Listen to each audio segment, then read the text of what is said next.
तो अगर मैं इस बारे में बात करूं कि इस बार आप किसको सपोर्ट कर रहे हैं, इस वीक में किसको बचाना चाह रहे हैं। देखो जनरली क्या हुआ है ना, मृदुल तिवारी बहुत कम बार नॉमिनेट हुआ है। करूँ बात अगर मृदुल तिवारी की, तो कुछ खास परफॉर्मेंस शो में वो दे नहीं रहा है। देखते होगे आप, चुप बैठा रहता है, किसी से बात ज़्यादा करता नहीं है, कुछ परफॉर्मेंस उसका खास दिखता नहीं है। ऑब्वियस सी बात है, एक कॉमेडियन को रियलिटी शो में बुलाओगे तो वो क्या ही खास करेगा। ठीक है, हो सकता है मृदुल के काफ़ी सारे जो सब्सक्राइबर्स हैं, जो उसको फॉलो करते हैं, कमेंट में मुझे ट्रोल करे कि भाई ये तुम क्या बोल रहे हो इसके बारे में, उसके बारे में।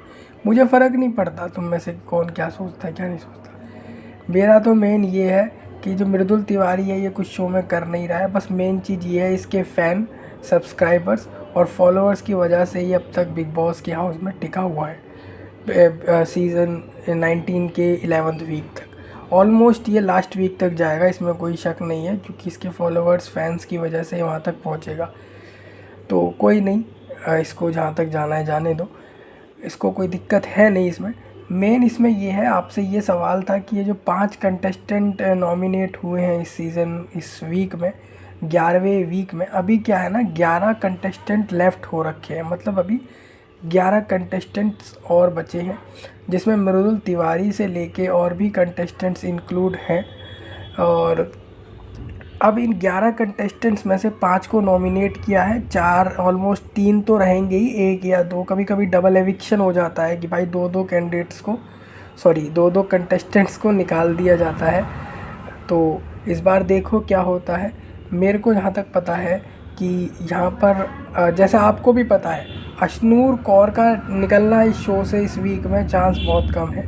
गौरव खन्ना का भी चांस बहुत कम है, क्योंकि परफॉर्मेंस दे रहे हैं वो लोग शो में, मृदुल की तरह नहीं, और अच्छा परफॉर्मेंस ये लोग दे रहे हैं। खासकर अभिषेक बजाज का भी परफॉर्मेंस अच्छा है, तो रुकना जाए, ऑब्वियस सी बात है, चांस बनता है।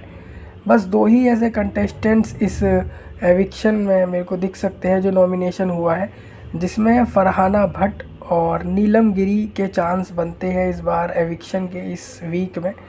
बाकी देखो, एक तो परफॉर्मेंस के बिहाफ पर ये नॉमिनेशन होता है, कैसा आपने परफॉर्मेंस दिया है, बिग बॉस डिसाइड करते हैं, या फिर टास्क के अकॉर्डिंग डिसाइड होता है कौन नॉमिनेट होगा। मेन चीज़ ये है, जो रिजल्ट होता है कि एक्चुअल में एविक्शन हो किसका रहा है।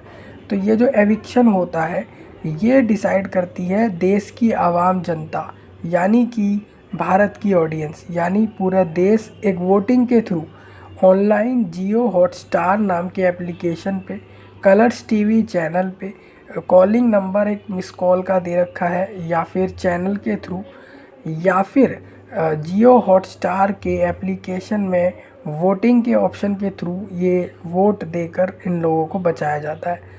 अब देश की ये जो जनता है, भारत की ये जो ऑडियंस है, ये ना सोचे कि हम जो वोट देते हैं तो इस पर कोई चार्ज होता है। फ्री ऑफ कॉस्ट वोट देके इनको बचाया जाता है शो के अंदर। ठीक है, बिग बॉस शो जो है उसकी करोड़ों ऑडियंस है, लगभग काफ़ी करोड़, लगभग आधा देश उसको फॉलो करता है, देखता है उस शो को। तो इसीलिए ये वीडियो मैंने आप सबके लिए लिया। मैं इस वीडियो को लेने वाला नहीं था। अभी 9 नवंबर यानी कि परसों की नाइट तक, या फिर 10 नवंबर तक फाइनल होगा कौन इसमें जो है एविक्ट हो रहा है।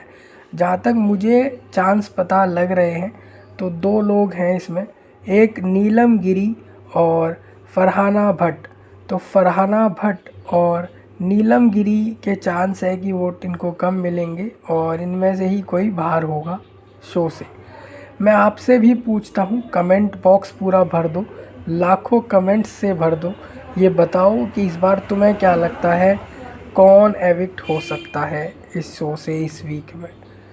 ठीक है, अशनूर कौर, अभिषेक बजाज और गौरव खन्ना और नीलम गिरी और फरहाना भट्ट के चांस ज़्यादा बनते हैं लास्ट के 2 कंटेस्टेंट के इस बार बाहर होने के। तो इतना ही था इस वीडियो में। सब्सक्राइब, शेयर, लाइक करना, कमेंट को भर देना, टैग कर देना सलमान खान को, बिग बॉस के 19 सीज़न को, 5 कंटेस्टेंट्स को और अपने भाई सौरभ कुमार को। धन्यवाद।